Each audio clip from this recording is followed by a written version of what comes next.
تنگی وقت کے باعث تمام آیات کو تو احاطہ نہیں کیا جا سکتا، تو مین چیزیں آپ کے سامنے رکھی جائیں گی۔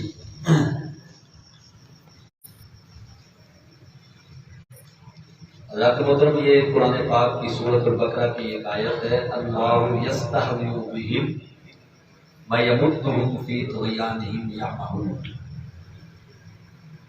پہلے پارے کی آیت ہے سورۃ البقرہ کی، اور پہلے پاؤ کی آیت ہے۔ اب اس کا ترجمہ آپ سنیں۔ سب سے پہلے نمبر پر مولانا محمود الحسن صاحب کا ترجمہ سماعت فرمائیں۔ اللہ یستہزئ بہم کا ترجمہ کرتے ہیں اللہ ہنسی کرتا ہے ان سے اور ترقی دیتا ہے ان کو ان کی سرکشی میں، اور حالت یہ ہے کہ وہ عقل کے اندھے ہیں۔ یہ مولانا محمود الحسن صاحب کا ترجمہ ہے۔ اس کے بعد مولانا شاہ عبد القادر صاحب کا ترجمہ سماعت فرمائیں۔ اللہ ہنسی کرتا ہے ان سے اور بڑھاتا ہے ان کو ان کی شرارت میں بہکے ہوئے۔ مولانا مودودی کا ترجمہ سماعت فرمائیں۔ اللہ ان سے مذاق کر رہا ہے اور وہ ان کی رسی دراز کیے جاتا ہے، اور یہ اپنی سرکشی میں اندھوں کی طرح بھٹکتے جاتے ہیں، بھٹکے جاتے ہیں۔ مولانا فتح محمد جلندری کا ترجمہ سماعت فرمائیں۔ ان منافقوں بریکٹ میں ان منافقوں سے خدا ہنسی کرتا ہے اور انہیں مہلت دیا جاتا ہے کہ شرارت اور سرکشی میں پڑے بہک رہے ہیں۔ مولانا شاہ رفیع الدین محدث دہلوی کا ترجمہ سماعت فرمائیں۔ اللہ ٹھٹھا کرتا ہے ان سے اور کھینچتا ہے ان کو بیچ سرکشی ان کے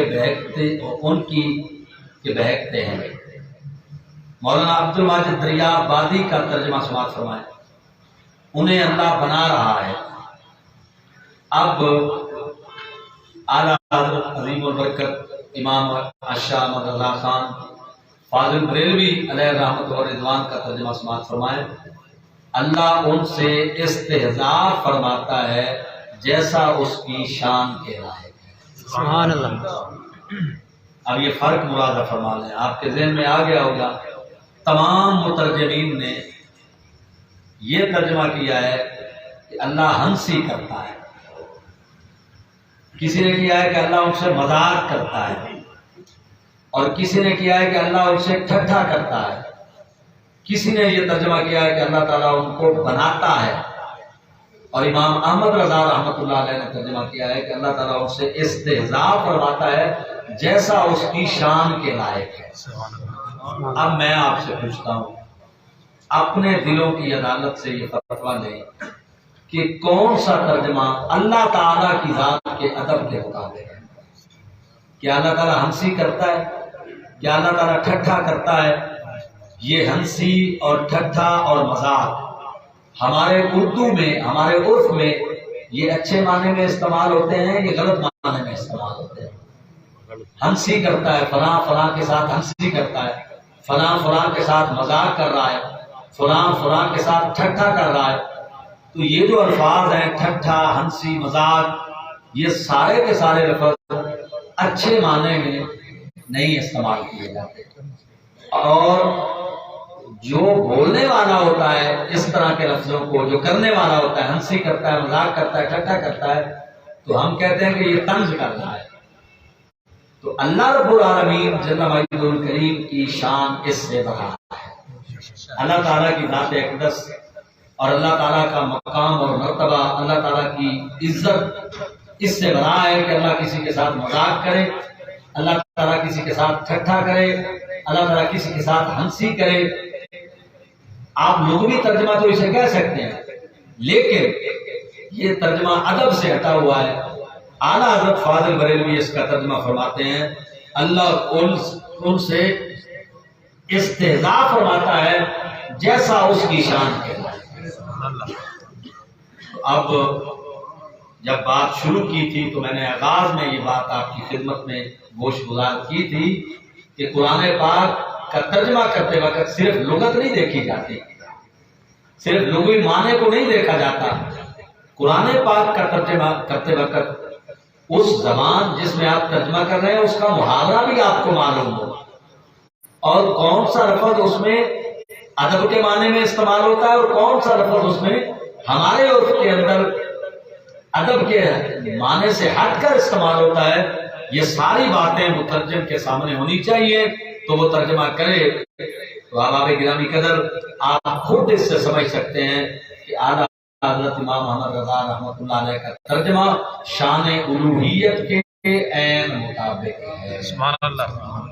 اسی لیے ہم آپ کو کہتے ہیں کہ گھروں میں کنز الایمان شریف رکھیں، البیان رکھیں، یا پھر پیر کرم شاہ صاحب کا ترجمہ رکھ لیں، مولانا غلام رسول سعیدی صاحب کی تفسیر بیان القرآن رکھیں۔ اور آگے چلیں گے۔ اب بنی اسرائیل کا ذکر کرتے ہوئے اللہ پاک نے قرآن کریم میں یہ بات ارشاد فرمائی ہے، وَأَنِّي فَضَّلْتُكُمْ عَلَى الْعَالَمِينَ۔ پہلے پاؤ کے اندر اللہ پاک نے اس کو بیان فرمایا ہے، بلکہ پہلا پاؤ کا اختتام ہے اور دوسرے پاؤ کی پہلی آیت ہے، یا بنی اسرائیل، کیسے وہاں پہ انی فضلتکم علی العالمین، یہ اللہ تعالیٰ بنی اسرائیل کو فرما رہا ہے، حضرت موسیٰ کی قوم کو، حضرت یعقوب کی اولاد کو فرما رہا ہے، یا بنی اسرائیل اذکروا نعمتی التی انعمت علیکم وانی فضلتکم علی العالمین، یہ ہے مکمل آیت۔ لیکن ہمارا جو موضوع کے مطابق حصہ ہے وہ ہے وَأَنِّي فَضَّلْتُكُمْ عَلَى الْعَالَمِينَ۔ میں بڑی توجہ چاہوں گا آپ کی، آپ سب حضرات کانوں کی کھڑکیاں کھول کر اور دلوں کے دریچے کھول کر یہ بات سنیں۔ اب مولانا محمود الحسن صاحب نے اس کا ترجمہ کیا ہے کہ اور اس کو کہ میں نے تم کو بڑائی دی تمام عالم پر۔ اب بنی اسرائیل سے اللہ فرما رہا ہے کہ میں نے تم کو بڑائی دی تمام عالم پر، یہ ہے مولانا محمود الحسن صاحب کا ترجمہ۔ مولانا مودودی صاحب کا ترجمہ سماعت فرمائیں، تمہیں دنیا کی ساری قوموں پر فضیلت دی تھی، یہ مولانا مودودی صاحب کا ترجمہ ہے۔ مولانا فتح محمد جلندری صاحب کا ترجمہ کیا ہے، اور یہ کہ میں نے تم کو جہان کے لوگوں پر فضیلت بخشی تھی۔ مولانا شاہ عبد القادر کا ترجمہ کیا ہے، اور وہ جو میں نے تم کو بڑا کیا جہان کے لوگوں سے۔ مولانا شاہ رفیع الدین صاحب کا ترجمہ کیا ہے، اور تحقیق میں نے بزرگی دی تم کو اوپر عالموں کے۔ اور مولانا اشرف علی تھانوی کا ترجمہ کیا ہے کہ میں نے تم کو تمام دنیا جہان والوں پر فوقیت دی تھی۔ اب امام احمد رضا کا ترجمہ سماعت فرمائیں، اور انشاءاللہ آپ واضح فرق محسوس کریں گے۔ اعلیٰ حضرت بریلوی ترجمہ کرتے ہیں، اور یہ کہ اس سارے زمانے میں تمہیں بڑھائی دی، اس سارے زمانے میں، جس زمانے میں تم تھے اس زمانے میں تمہیں سب پر بڑھائی دی۔ اب یہ ترجمہ امام احمد رضا کو کیوں کرنا پڑا، اس کی ضرورت کیوں پیش آئی، یہ بات بڑی قابل توجہ ہے۔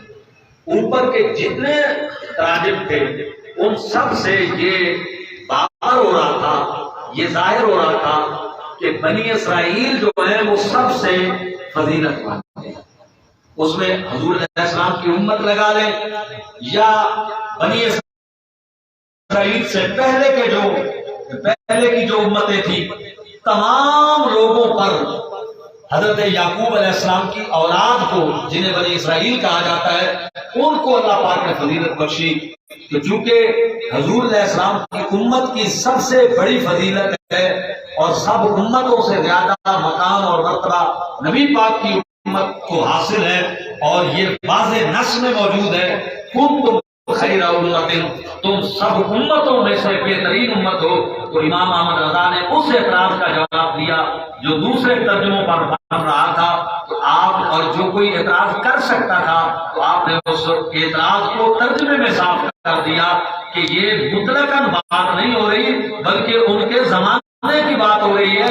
ان کے زمانے میں جتنی قومیں تھیں ان پر فضیلت تھی، باقی اوور آل رہ گیا تو وہ محمد مصطفیٰ کی امت کو تمام کائنات کا فضیلت۔ سبحان اللہ، سبحان اللہ۔ اب آپ مجھے بتائیں کہ ترجمے کے اندر یہ باریکی، یہ اعتراض کا جواب، اور یہ کہ کوئی غیر امت مسلمہ پر اعتراض نہ اٹھا سکے، ترجمے کے اندر جس ہستی نے اس کا جواب دیا ہے تو وہ آپ کے سامنے ہے، وہ ہستی امام احمد رضا فاضل بریلوی رحمۃ اللہ تعالیٰ علیہ کی ہے، اور جس ترجمے نے اس اعتراض کو دور کیا ہے ترجمے کے اندر، وہ ترجمہ کنز ایمان شریف ہے۔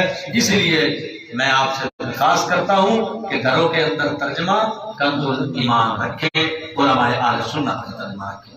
اچھا جی، ایک اور آیت پڑھ کے پھر اس کو انشاءاللہ وائنڈ اپ کرتے ہیں۔ اب یہ بھی پہلے پارے سے ہے، وَلَا يُقْبَلُ مِنْهَا شَفَاعَةٌ۔ اب یہاں پر یہ بیان کیا جا رہا ہے کہ کسی کی شفاعت قبول نہیں کی جائے گی، کسی کی شفاعت قبول نہیں کی جائے گی۔ اب مترجمین کے ترجمے سماعت فرمائیں۔ مولانا محمود الاسد صاحب کا ترجمہ سنیں، انہوں نے یہ ترجمہ کیا ہے کہ وَلَا يُقْبَلُ مِنْهَا شَفَاعَةٌ، اور قبول نہ ہو اس کی طرف سے سفارش، یعنی اللہ کی طرف سے کوئی سفارش قبول نہ ہو۔ مولانا مودودی صاحب نے ترجمہ کیا نہ کسی کی طرف سے سفارش قبول ہوگی، یعنی اللہ کی بارگاہ میں کسی کی طرف سے بھی کی گئی سفارش قبول نہیں ہوگی۔ مولانا فتح محمد جلندری صاحب کا ترجمہ سنیں، اور نہ کسی کی سفارش منظور کی جائے۔ مولانا شاہ عبد القادر صاحب کا ترجمہ سماعت فرمائیں، اور قبول نہ ہو اس کی طرف سے سفارش۔ مولانا شاہ رفیع الدین کا ترجمہ سماعت فرمائیں، اور نہ قبول کی جائے اس سے سفارش۔ مولانا اشرف علی تھانوی کا ترجمہ سماعت فرمائیں، اور نہ کسی شخص کی طرف سے کوئی سفارش قبول ہو سکتی ہے۔ مولانا عبد الماجد دریابادی کا ترجمہ سماعت فرمائیں، اور نہ کسی کے حق میں سفارش قبول ہوگی۔ اب امام احمد رضا کا ترجمہ سماعت فرمائیں، اور یہ آج کے درس کا آخری ترجمہ ہے، اور اس کو بھی آپ بڑی توجہ کے ساتھ سنیں گے۔ اعلیٰ حضرت رحمۃ اللہ علیہ فرماتے ہیں، اور نہ کافر کے لیے کوئی سفارش مانی جائے۔ سبحان اللہ، سبحان اللہ۔ اب مجھے بتائیں فرق سامنے آتا ہے یا نہیں آتا؟ بے شک، بے شک، اب اس میں وضاحت کی بھی ضرورت نہیں ہے۔ بے شک۔ تمام مترجمین نے مطلقاً اس بات کا انکار کر دیا کہ سفارش کسی کے قبول نہیں ہوگی، لیکن اعلیٰ حضرت بریلوی رحمۃ اللہ علیہ نے عقیدہ شفاعت کی حفاظت کی، اور وہ عقیدہ شفاعت جو 20 آیات قرآنیہ سے اور سینکڑوں احادیث سے ثابت ہے کہ مسلمانوں کے حق میں، ایمان والوں کے حق میں، گناہگاروں کے حق میں، نیکوکاروں کے حق میں سفارش قبول ہوگی۔ انبیاء کی، اولیاء کی، شہداء کی، صالحین کی، علماء کی، تو اتنے جتنے اوپر والے جتنے بھی مترجمین ہیں اور جتنے ترجمے ہیں، انہوں نے سب نے اس بات کو واضح نہیں کیا، انہوں نے مطلقاً شفاعت کا اور سفارش کا انکار کیا ہے۔ لیکن امام احمد رضا رحمۃ اللہ تعالی علیہ اس مقام پر ترجمے میں اس بات کو کلیئر کر گئے ہیں کہ یہ جو بیان کیا جا رہا ہے یہ کافر کے حق میں ہے، رسول کے غلام کے حق میں ہے۔ سبحان اللہ۔ نبی پاک علیہ السلام کے غلاموں کے حق میں نہیں ہے، یہ کافروں کے حق میں ہے۔ اور تفسیر مدارک میں جو سینکڑوں سال پہلے ہمارے علماء نے تفاسیر میں اس مسئلے کو حل کیا تھا، امام احمد رضا نے ترجمے میں حل کر دیا۔ اب تفسیر مدارک کا حوالہ سنیں، لا تقبل منها شفاعۃ اے للکافرین، یعنی کافروں کے لیے شفاعت قبول نہیں ہوگی۔